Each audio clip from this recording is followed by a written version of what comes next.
jangan ikutin aku ngebully balik si Bopeng ya, karena dia tuh wajib diwarak, wajib dikasih tahu kalau rasanya dibully balik itu gak bagaimana. Aku nggak akan gentar, aku nggak akan gentar lawan si Bopeng tersangka itu. Pasti kata si Bopeng ntar marketingnya tadi disuruh boh. Apa kata dia aja bebasin? Apa kata dia aja? Main-main Bu, sama kasih Naira. Suruh main-main dia, suruh main-main. Tanya apa lagi guys? Pokoknya jangan lewatin kesempatan menarik ini ya kalian anak-anak Gen Z yang bayar kos-kosannya 3 juta sebulan, 2.500.000, 4 juta apalagi, mendingan kalian beli rumah. Dengerin nih nasihat nenek ya, karena rumah itu JPU aku tersindir. Karena rumah itu nggak akan turun, yang ada naik, harga kos-kosan juga naik. Nanti di mana kalian udah punya kemampuan, ada si Preti nih join. Biasa aku nyari si Preti sama Kanza kalau lagi gabut, suaranya lucu. Kalau kalian punya kemampuan untuk bayar kos-kosan 3 juta sampai 4 juta, mendingan kalian beli rumah. Marketing yang ngomong awas ditandai si Bopeng. Marketing aku tuh marketing aku itu sama kayak bosnya, tahan banting, nggak akan ngaruh di bully-bully apa sampah-sampah, nggak akan ngaruh. Berarti ngasih hati I love you, berarti aku nggak tahu artinya apa. Terserah si Bopeng aja mbak, dia mungkin nggak ngerti tentang properti, dia ngertinya tentang memeras guys, dia ngertinya tentang memeras. Naik kak, kamu mau naik yuk. Oke, ada kawan kombur. Berarti kamu mau naik di sini nggak? Udah nggak ada yang bully-bully kan kalau Komal sama aku. Besti, suara kamu mana? Halo. Nggak kedengeran lagi. Coba deh aku pakai earphone. Di sini rame. Jadi tolong ya. Tes 1 2. Tes 1 2. Preti ya. Aku pasang ini dulu, pasang headset.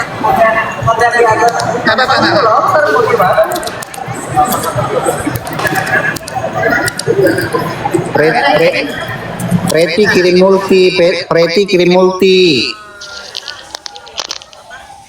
Balik lagi ke jadul guys, aku nggak berani pakai bluetooth. Preti kirim multi kalau naik. Preti udah nih, udah. Oh. Hai Preti. Halo, bentar ya Kak Fitri. Ngomong-ngomong kawan, ya ngomong-ngomong kok gak bisa ngomong sekali aja? Hah? Gak bisa kok ngomong sekali, mesti kok ulang-ulang. Aku denger kok. Ya, denger aku. Ngomong apa tadi aku nggak denger, dia ngomong apa Preti? Dia ngomong apa? Aku tadi belum. Preti multi. Macam budek kali aja aku, nggak malah budek-budek kali aku denger aku. Lanjut. Dia tahu aku gaptek Preti, aku bisanya ngoceh doang. Sekarang tapi udah mending lah, ngerti siapa yang mau naik aku udah tahu. Kombur lagi di mana Kombur? Lagi di BSD. Ah bohong. Preti kamu orang mana sih, tinggal di mana? Di Sumatera Utara. Di Sumatera Utara aku, di kabupatennya aku Kak Fit. Oh deket sama Kombur dong. Kombur di mana rupanya? Di mana kau Kombur? Tukang kombur kau ya, nama kau nampak kali ya tukang kombur. Hah? Aku di Tembung. Oh di Tembung kau. Kombur itu artinya ya cerita-cerita lah, banyak cerita-cerita, banyak kombur-kombur melatup gitu, banyak cerita gitu, tukang cerita-cerita gitulah itu bahasanya. Oh cocok, berarti kawan cerita, kawan Kombur itu artinya ya? Iya, tukang kombur itu tukang cerita-cerita namanya. Oh bagus namanya, kalau begitu bagus. Ada cerita apa Preti? Tadi aku naik sebentar, terus aku pergi. Ya biasalah Kak Fitri, kalau perkomalan ini, pertiktokan ini nggak ribut satu hari aja, bukan TikTok namanya kan, bukan komal namanya kalau nggak ribut satu hari aja ya kan, sampai kita bingung dari mulai jam 1 sampai jam 6 asik di komal-komal tukang ribut aja kita, udah selesai satu pindah ke tempat satu lagi, udah selesai satu pindah ke tempat satu lagi, nggak selesai masalah ini. Tapi boleh nggak aku nanya berarti? Buat teman-teman yang suka ribut nih dari pagi ke malam, pagi ke malam, itu ngeganggu ke pekerjaan nggak sih? Kalau ganggu pekerjaannya tergantung. Kalau misalnya dia pengangguran, ya kan yang nggak ganggu, kayak mana mau ganggu kan dia pengangguran. Ya nggak kerja lah, malah enak-enak kan, betul kan? Kalau misalnya dia pengangguran dia ribut, ya enak aja hidupnya, orang nggak ganggu pekerjaan lah. Tapi kalau kayak gitu, Jadi kan moodnya tuh kalau misalnya kita mau ngerjain apa, tiba-tiba ribut berantem kan moodnya pasti nggak enak kan. Nah itu tuh mengganggu nggak? Oh iya juga sih, kalau nggak kerja nggak ada gangguan ya, lupa aku. iya, kadang-kadang yang kerja ini pun, makanya kalau ribut di TikTok ini tengok-tengok kawan ribut kita siapa. Kalau gila kawan ribut kita, bagus kita diam, bagus kita nggak usah banyak ngomong, bagus nggak usah kita datangin. Kalau orang gila mending kita mundur itu bukan berarti kita kalah, yang waras ngalah. Itu nggak kabur. Preti kayak sini ya, Kapit, kayak siapa namanya? Siapa itu di TikTok juga kayak si Mas Gosip. Rinda. Enggak. Oh iya si Rinda kemana ya? Harusnya Preti ketemu sama Rinda nih, lucu. Ini kayaknya Rinda dah kayak ini, cuman suaranya dicempreng-cemprengin. Bukan. Makanya lain kali kau klik profilku, kau lihat VT-VT-ku. Aku bukan Rinda, aku kenal kok sama Rinda. Rinda dulu itu pendukung Agus Mopi juga. Rinda nggak gini suaranya, nggak gini Rinda. Aku tahu ya. Kemana itu ya? Cari dong kabur. Kita ajak sama Preti, lucu deh kayaknya. Cari, kalau nggak mau dia seret, tarik rambutnya kalau nggak mau dia ya. Ya Rinda kak, Rinda kan di Medan juga. Ya udah cari aja kan lebih dekat. Rinda gimana caranya nyari Rinda? Di sini aku udah follow dia sih. Udah jangan nyuruh ngasih aku PR dah. Aku nggak ngerti cara nyari Rinda di sini. Ntar aku DM dia. Suruh Yani ngapain di situ? Nggak bisa disuruh. Namanya Rinda dong sini. Rinda, tunggu lagi dicari sama dia. Ini si JPO yang habis ke OTT. Dia habis ke OTT. Tapi dia kawan kamu kok dia nggak jangan ngikutin aku lah. Kak Fitri lagi di mana? Lagi di GCC, aku lagi ada BRI Consumer Expo. Perumahan aku ikut bazar di sini. Lagi nyemangatin staff aku yang lagi jaga stand. Biar mereka semangat. Jadi tolong klarifikasi itu beritanya sudah ramai di TikTok. Kalau kena OTT, Katanya seluruh klarifikasi diapain dia kabur? Kenapa dia? kena OTT, ngumpulin ini gadun. Katanya kamu kena OTT gadun. Apa itu Yani?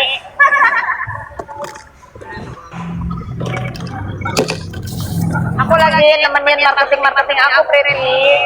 Karena besok aku Iya. Oh iya, memang harus di kawan-kawan ya kan, marketing yang kasih semangat gitu ya. Ya aku selalu ngasih semangat ke orang-orang yang kerja sama aku. Ini siapa mau naik nih, Pembur? Kamu kenal nggak? Mau Siapa itu? Kalau si Puput yang minta naikin aja. Kelihatan tuh kalau dia yang mau naik, aku kasih screen yang paling gede di sini. Yang mana? Jangan lupa ya kalian beli itu rumahnya Kak Fitri. Kakak jual rumahnya berapa biji itu Kak Fitri? Rumah kakak itu yang kakak jual itu. Ya tergantung lah siapa yang mau beli, nanti kan tinggal dibuatin. Ada Berapa biji itu? 200 rumah. Ada 220 rumah berarti. Wah, banyak kali ya Kak. Iya, Si kawan kabur aja satu rumah belum tentu ada dia. Itu 200 rumah banyak kali itu. Enggak, kalau Kombur sudah ada di itu di Thailand Resident Village. Kau kan perumahan pemerintah, kau tahu aku yang 1 bulan sejuta kan, udah paham aku. Berarti kamu program kamu itu kok kenapa kamu hilangin? Yang kamu interview orang-orang itu loh, itu lucu tahu berarti. kan nggak ada yang berani kamu loh nanya-nanya. Terusin lah, Kombur belum kamu interview, aku belum kamu interview, banyak yang belum kamu interview Preti. Oh nanti kita buat kayak gitu lagi ya Kak Fitri mau aku tanya-tanya, udah siap ditanya-tanya sama Fred. Tapi malam jangan siang ya, kalau lagi kerja ada sebelah aku, nanti aku nggak bisa jawab. Berarti jangan nanti, sekarang aja. Jangan nanti, sekarang aja. Nggak bisa, di situ ada anak buahnya ya, jaga image lah. Kau pun lucu, masa dia paling atasan ya kan, dia yang punya ya kan, terus dia harus jaga kata-kata dia juga lah, jangan sampai kebongkar ya kan. Nggak didengar itu. Kapit kan pakai headset dia. Saat aku itu nggak ada yang ngikutin koma-koma, nggak ada. Jangan sampai tahu ya Preti. Iya, tapi kan Kak Fitri ngomong di situ ya, dengar lah dia di samping Kak Fitri itu nggak dengar dia. Iya kalau Enggak, marketingnya. kalau sekarang ada di samping aku, jangan nanya sekarang. Kombur nggak bisa jawab sekarang kalau pertanyaannya horor gimana, kan ada di sebelah kiri kanan aku ini mereka. Tapi kan marketingnya itu pakai headset juga mereka, jadi nggak dengar. Enggak.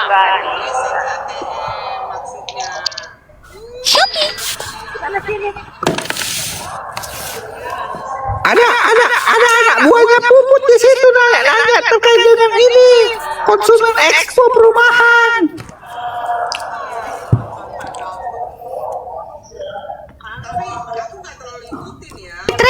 Kak Fitri, bukan kakak kan orang kaya nih, punya rumah 200 sekian, ya kan? Itu rumah kakak 200 sekian itu kan, kok bisa banyak kali uang kakak itu? Cerita coba, biar kita bisa sukses kayak kakak juga. Nah nanti itu nanti aku jawab. Sebetulnya aku udah sering bikin podcast baru aku harus jalan lagi 5 menit 5 menit dia jalannya dulu, nanti sampai depan udah mau ke lobby baru kasih tahu. Nanti supaya jangan bisa dibilang si Puput TPPU. Kan nggak mungkin Kak Fitri ya kan, tiba-tiba dia jadi orang kaya raya ya kan, punya 200 sekian rumah ya kan nggak mungkin, nggak segampang itu juga prosesnya. Yakin aku pasti ada melewati padang pasir ya kan, melewati laut merah ya kan, melewati tsunami, pasti lah itu. Tapi ini aku dikasih topik, kalau teman-teman aku di dunia nyata tahu berarti aku dari zaman sosmed belum ada, aku tuh udah jadi pekerja keras. Masih zamannya apa dulu ada pet dulu itu ya. Dulu itu aku taunya pet sama FB. Nah zaman itu tuh tahu teman aku. Tapi kalau misalnya sekarang patokannya dari orang-orang yang sekarang tentu nggak tahu. Tapi nanti aku berbagi tips ya bagaimana menjadi orang yang bukan menjadi orang sukses, tapi orang yang cukup gitu untuk bertarung, untuk bersaing di ibu kota.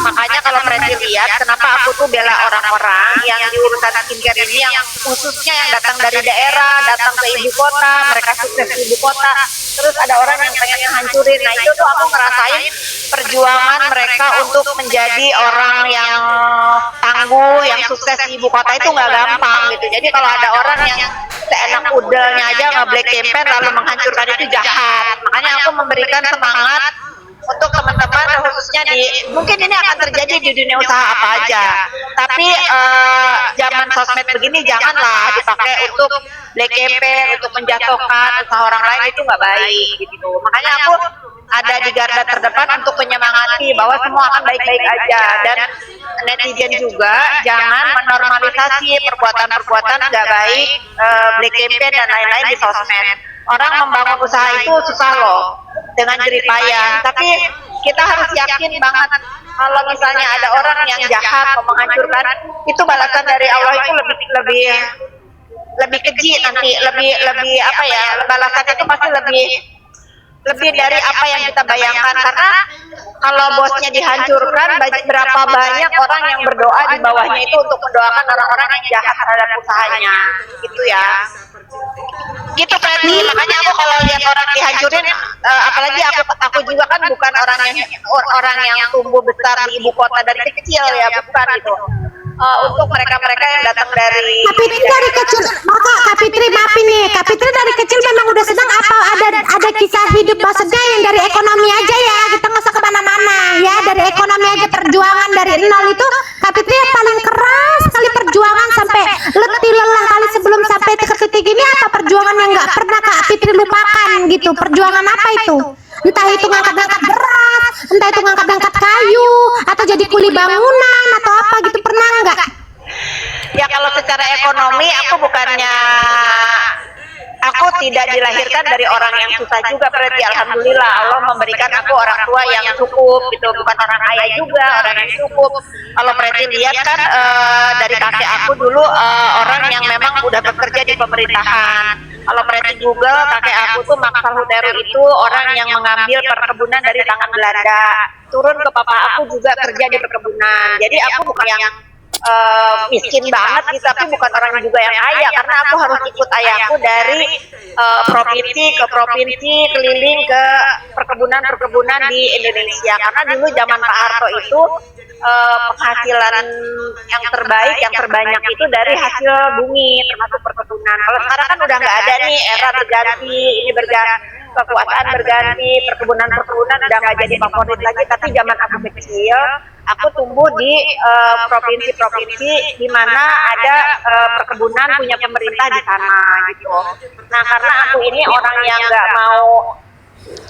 nggak mau tinggal di kebun terus, jadi aku dari remaja aku bilang sama ayahku, sama kakak-kakakku, pokoknya aku nggak mau ya ikutin jejak orang tuaku, pokoknya aku mau tinggal di ibu kota, aku mau kerja di ibu kota.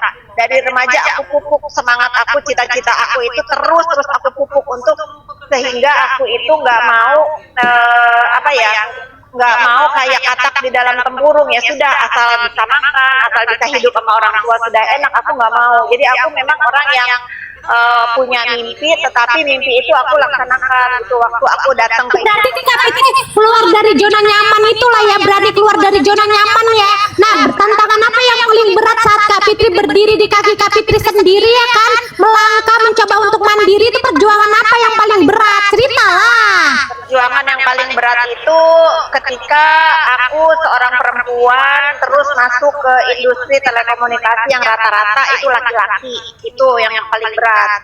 Karena sebelumnya kan aku jadi kontraktor untuk geothermal, untuk pembangkit listrik tenaga panas bumi. Nah, di situ kan cuma dua arah ya, dari pemberi pekerjaan ke aku. Nah, begitu aku melangkah ke dunia telekomunikasi, disitulah hutan rimba baru aku rasakan bagaimana aku harus bersaing dengan para laki-laki di ibu kota ini untuk menunjukkan bahwa biar gua perempuan gua bisa gitu. Nah, itu tantangan terberat karena awal-awal aku membangun menara telekomunikasi, laki-laki itu semua gini ngeliatin aku nih.